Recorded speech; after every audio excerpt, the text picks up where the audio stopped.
show this Rogue deck off, because I think we haven't shown a lot of the combo mechanic. And the Rogue is awesome. All right, the combo mechanic is certainly one of my favorites. Finding an opponent. So once again, we're looking for anybody who's at Blizzard playing the game right now, so we have no idea who we're going to be matched against. Hopefully it'll be soon. Hopefully it'll be soon, but we have no idea. Oh, this might be... So what is the name of the priest character?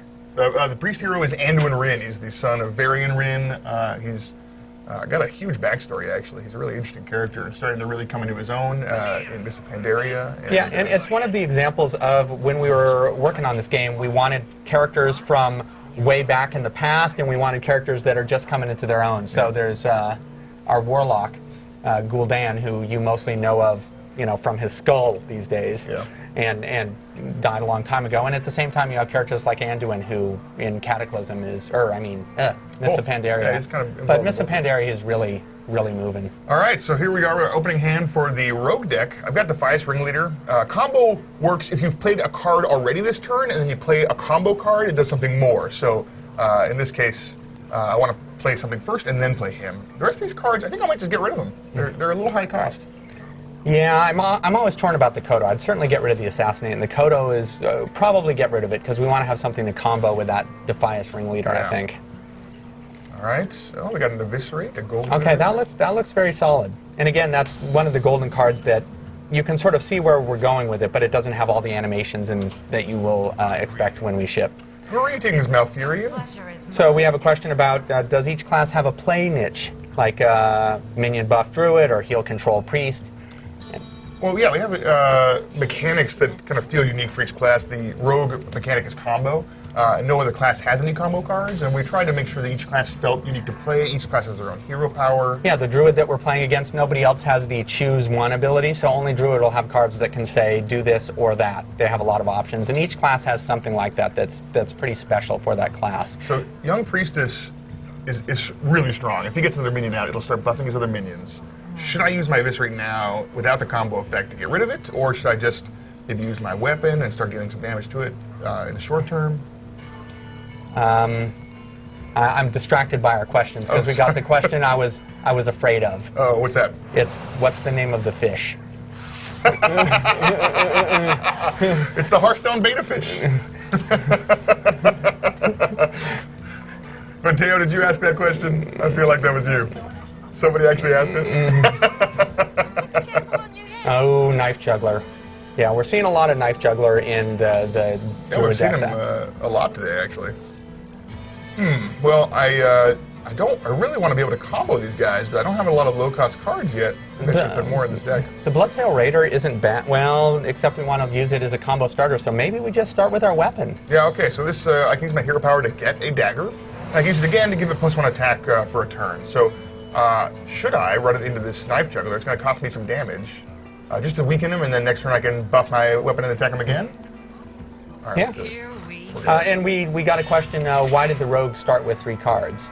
Oh, you start with, both players start with 3 cards, and then if you win the coin flip, you go first, and otherwise you get 1 extra card. So player 2 gets 4 to start, and player 1 gets 3. So we can expect, yeah, I wouldn't be surprised if we see multiple minions to kind of power up the Knife Juggler here. Yeah, well, he's just used... or I could be entirely wrong. And we'll see if he chooses, this is his choose one. He could either choose the charge form where he gets to attack right away, or he could have extra health and taunt. So he chose to be very aggressive here. Yeah, we're already down to 20. Well, at least at this point, we can start to combo some things. So I could use my weapon and kill that Knife Juggler. It's sort of tempting to sap the Druid. Well, this minion has charge now, so... But he only has 3 mana. He had to use Innervate to bring it out. You're right. So we're cost him in a card, and that will trigger the combo ability if we want to bring out that Defias Ringleader, which puts 2 guys on the table for us. Yeah, he's comboed now, but I could also power my weapon up and just finish off this Knife Juggler immediately. That actually seems pretty tempting to me. Yeah, or you could, well, actually, I guess you don't want to bring him out because he's great for starting combos. Yeah, let's do that. Let's just get rid of this Knife Juggler before he starts doing more silliness. Leave him with nothing on the table and put the onus on him to bring something scary, because now next turn I start being able to play some pretty great cards. Yeah. Captain Greenskin, I can every time I attack, draw a card, and the Assassin's Blade has got a huge amount of durability. And Dave is asking if there's a time limit, and there's absolutely a time limit. We don't want somebody to walk away if they're not in good shape. So after a certain amount of time, a fuse will appear in the middle of the screen and burn across, and when it finishes, that person's turn is done automatically, even if they haven't played any cards. So there's definitely a turn limit. So I've got some setup here I want to do. I've got the Assassin's Blade that's great with the Bloodsail Raider, who gets more attack when I have a weapon, and I have Deadly Poison, which is just incredible, especially when you have 4 durability like this. And I'm gonna. Yeah, I think that's a great choice. He has nothing on the table. Yeah. It's perfect. I attacked once with it because I'm scared there's some cards that destroy weapons, and I don't want him to get the full use out of that. So I'm going to attack once, at least do a little bit of damage in case he's going to destroy it next turn. So I'm going to answer a couple quick questions. One was about the gem in the center. If you could mouse over one of our, like, Captain Greenskin there. Sure. That gem in the center, that means that that's a legendary card. Yeah. And it's just our way of indicating the rarity of the cards. Yeah.